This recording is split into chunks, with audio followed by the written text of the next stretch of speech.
Let me tell you a little anecdote. A few days ago, a lady said to me in Los Angeles, my husband died a year ago, and he shared with me a great lesson. On his deathbed, he said to me, come close. I want to tell you something. Listen very carefully. I can only say this once. I don't have much strength left. She said, I'm listening, darling. What is it? He said, remember this always. Each morning, the moment you take your head off the pillow, you have all you need.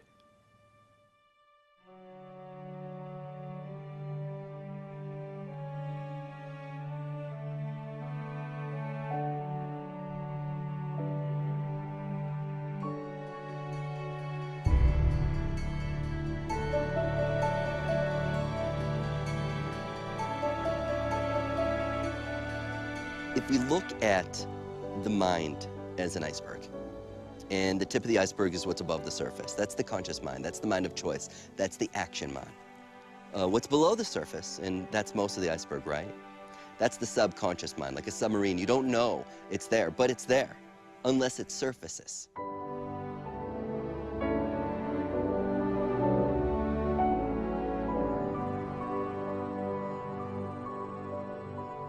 Well, most of us say we want X. I want a new car. I want a fancy house. I want inner peace. I want a loving relationship. And then we start to go out into our world and we say, I will earn the right. And you start working away at life. And you're using your mind a lot and you're working at everything, and things get in the way. Life seems to throw curves at you.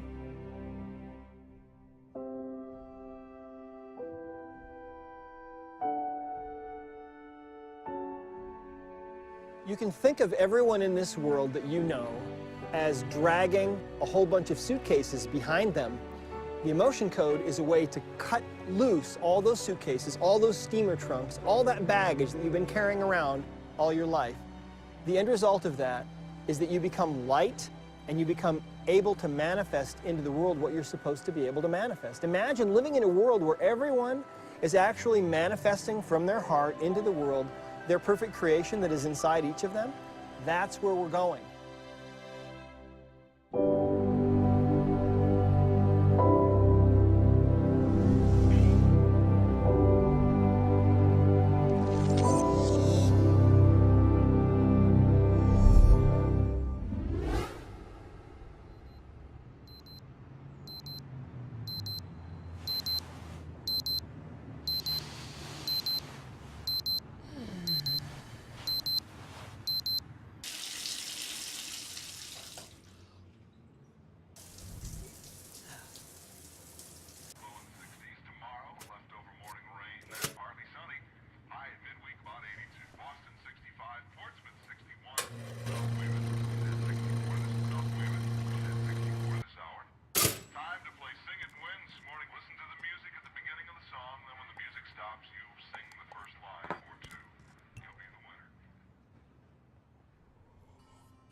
I am absolutely convinced that it is our trapped emotions and traumas and anxieties and unprocessed life experiences that we hold in our nervous system are the source of everything that ails us.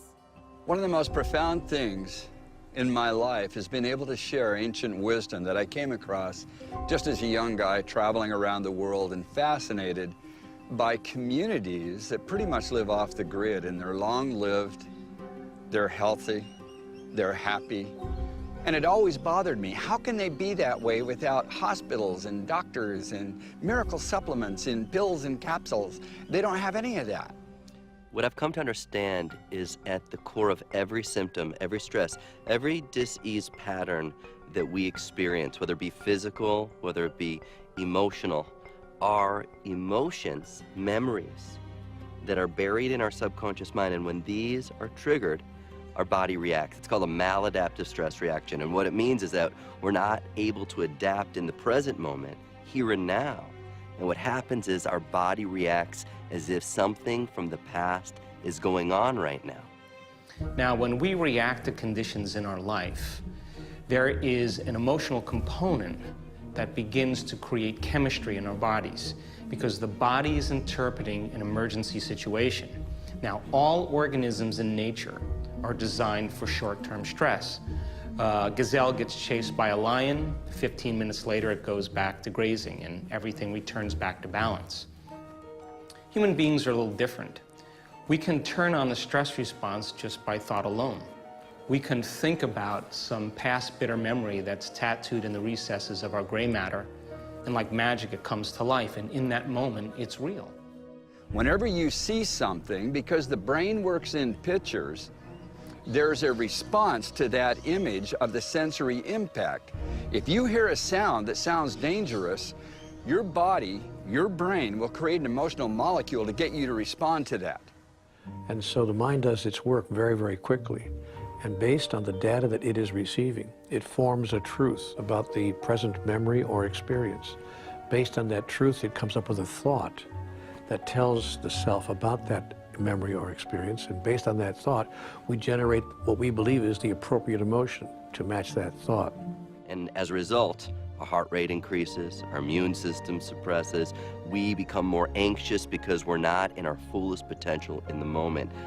The core of every symptom, stress, and disease are emotions and memories, traumatic perceptions that are buried in our subconscious mind.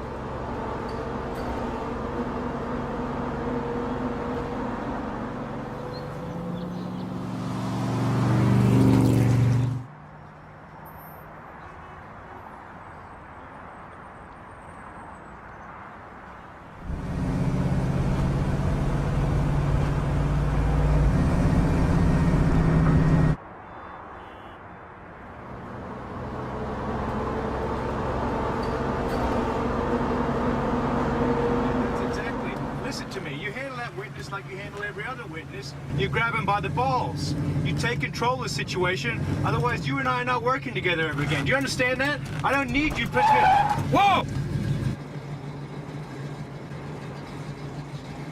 No, listen. No, listen to me. You go back there, you take...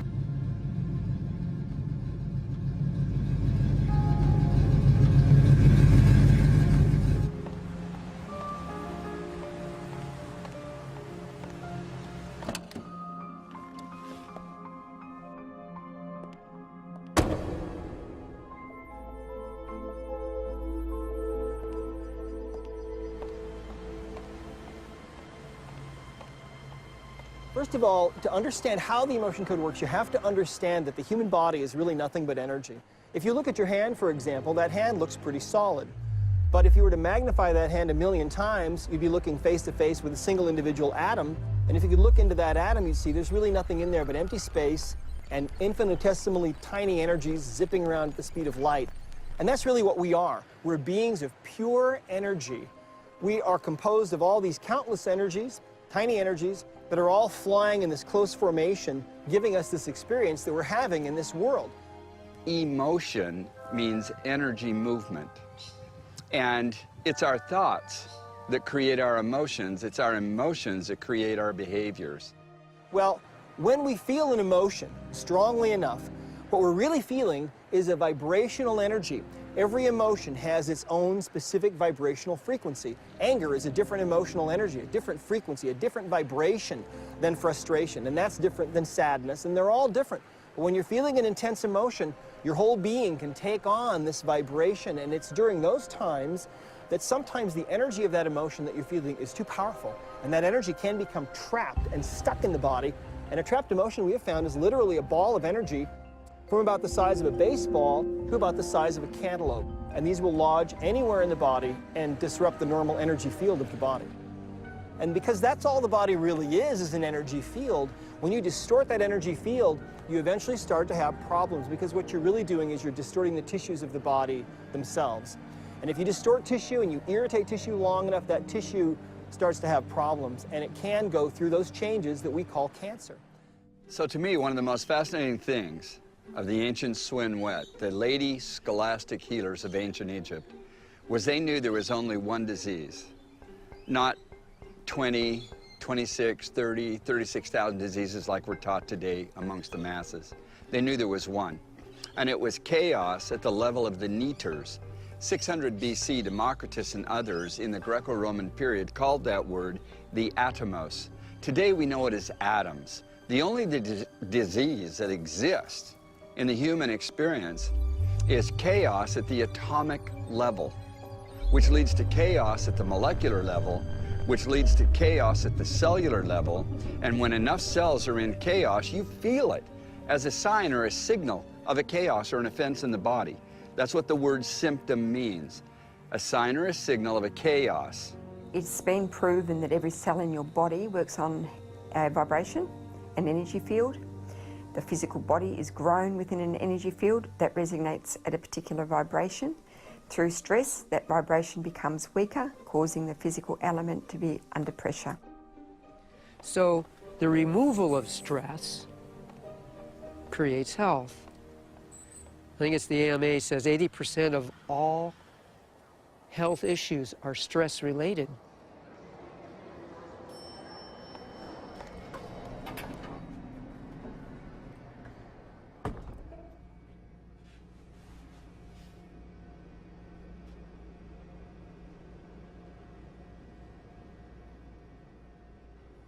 If we look at living in an emergency mode all the time, the emotions that are derived from those chemicals of stress are the emotions of anger, of aggression, of hatred, of prejudice, of fear, of anxiety, of insecurity, of hopelessness, of powerlessness, of depression.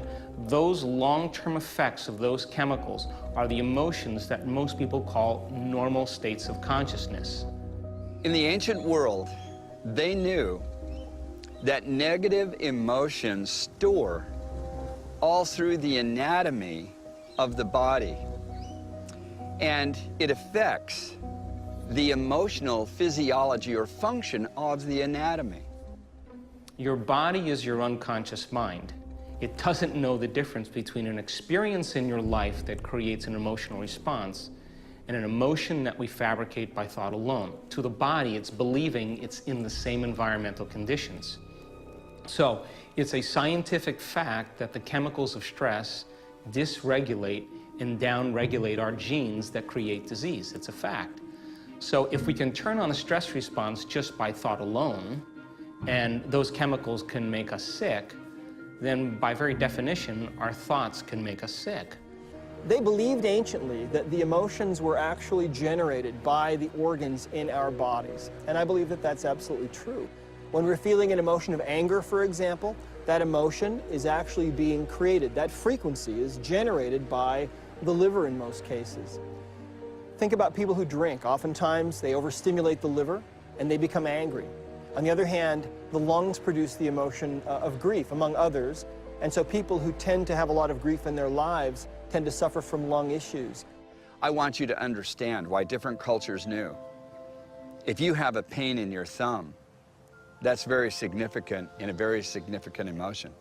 If you have a pain in your elbow, your shoulder, if you feel a little pain in your chest, in your hips, in your stomach, in your intestines, a lot of people don't understand anymore the connection of the entire body to the brain, and the brain seeing pictures that create emotions which create behaviors. Because emotions are a record of the past. And so if the emotion is stored in the body, then the body literally is living in the past. And the body, as the unconscious mind, believes it's in the same environmental conditions 24 hours a day, 7 days a week, 365 days a year. The body's literally living in the past. Emotions tend to build up, and we tend to push them away as they build up because we've been taught to resist things that don't feel good instead of feel the things that don't feel good. And we look for answers, and the problem is that the answers aren't out in our world, they're inside us. because the feelings are from inside us.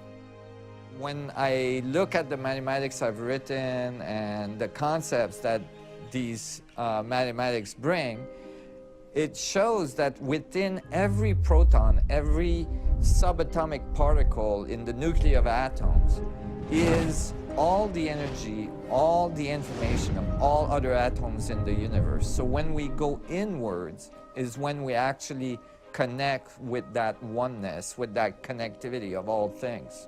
We've got a physical body, and we've got an energetic body.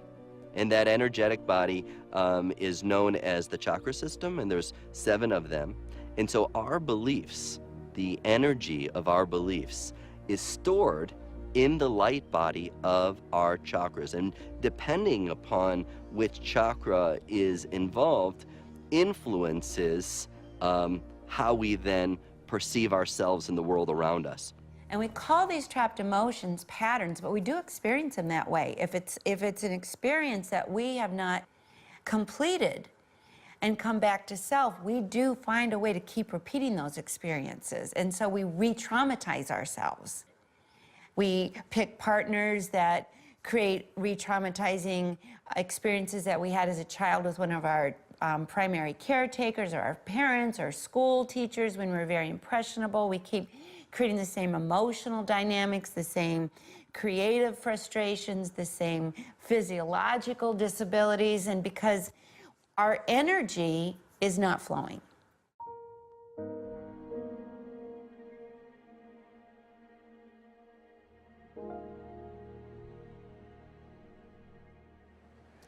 Well, you know, during the last 10 years that I was in practice, I was working with some of the sickest people on the planet, people who had been told that there was no cure for them, people who were suffering from things like cancer or chronic fatigue syndrome, fibromyalgia, lupus, and other diseases.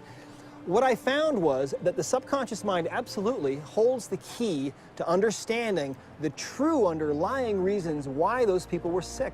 Now, our subconscious mind from conception to puberty, primarily conception to 7 years of age, is programmed with emotions, memories.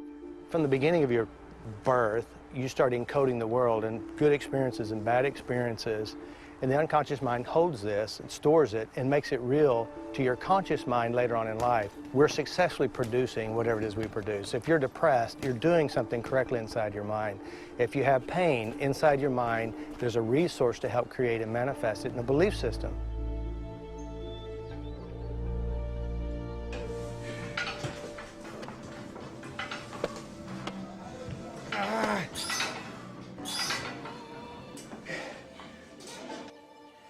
Have you ever noticed that when you have a headache, if you focus on the headache, it gets worse and it amplifies and your emotions get involved and now you're in total chaos and you think you need some kind of medical drug to kill the pain?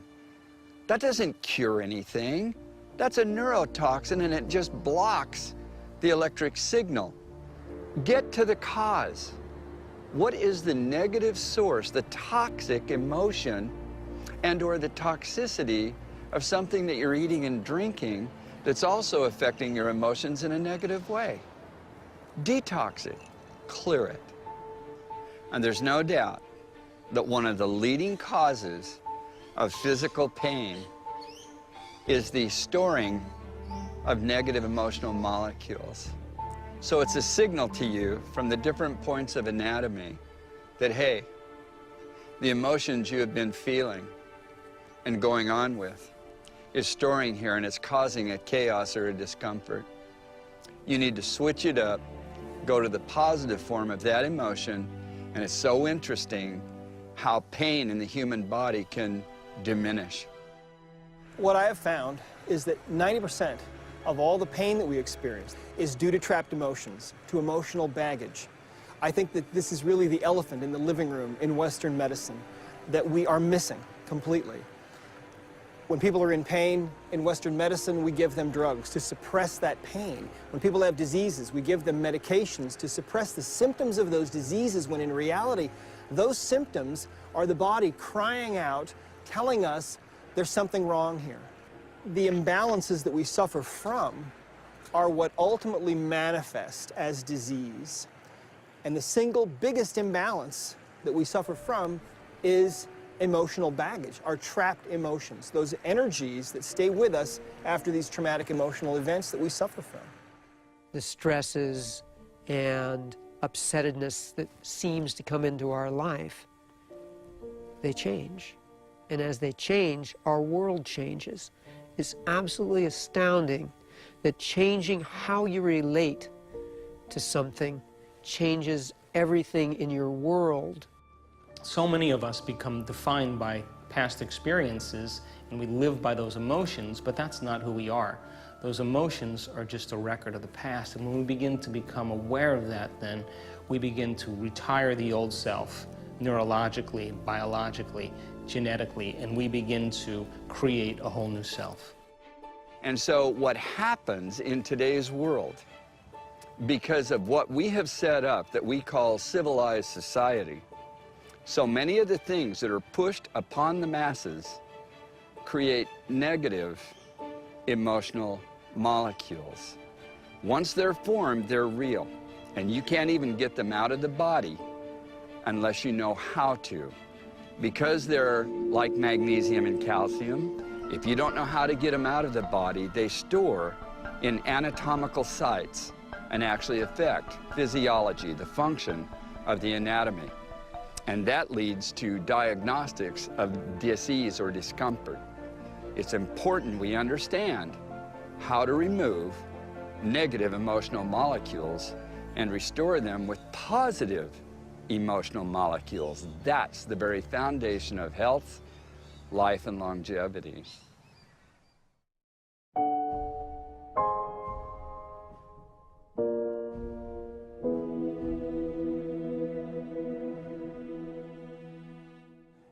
At first, when life starts, you have an egg cell and a sperm cell coming together. They become one cell.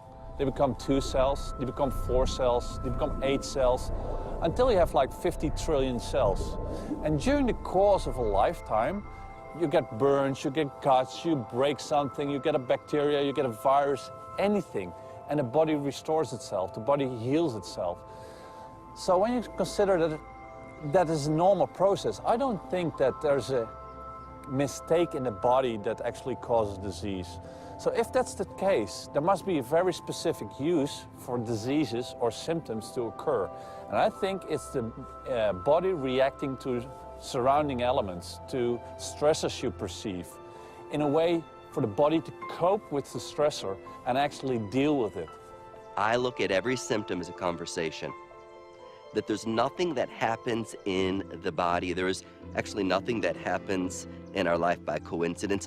We are not made wrong. We're not broken. We're not missing anything. That every so-called problem of the body is a portal. It's a doorway to access this invisible, unseen energy that is guiding our cells to communicate from our brain to our body, from our body to the outside world, so that we can adapt in any given moment. And so when we can begin to look at symptoms, when we can begin to look at our behaviors, whether it be addiction, whether it be, obsessive, compulsive, ritualistic ways of being, as a conversation, then we can join the dialogue. Then when we join the dialogue, that becomes the gift, because once you observe the symptom, once you observe the stress as a conversation, you can participate in it, you can guide it, you can influence it, you can learn from it, you can grow from it. Everyone knows someone that is in pain, and everyone knows someone that is dealing with depression or anxiety or self-sabotage in some way. Many of us know someone who's dealing with post-traumatic stress disorder, and it is these emotional energies, these invisible energies, that are the underlying cause of all of these things, in my experience. So I'm really also of the belief that though trapped emotions are the source of everything that causes us difficulty in life and keeps us from being in our divine nature, I'm also a great believer that it's not that difficult to begin to move this energy once we are aware that that's what's trying to happen.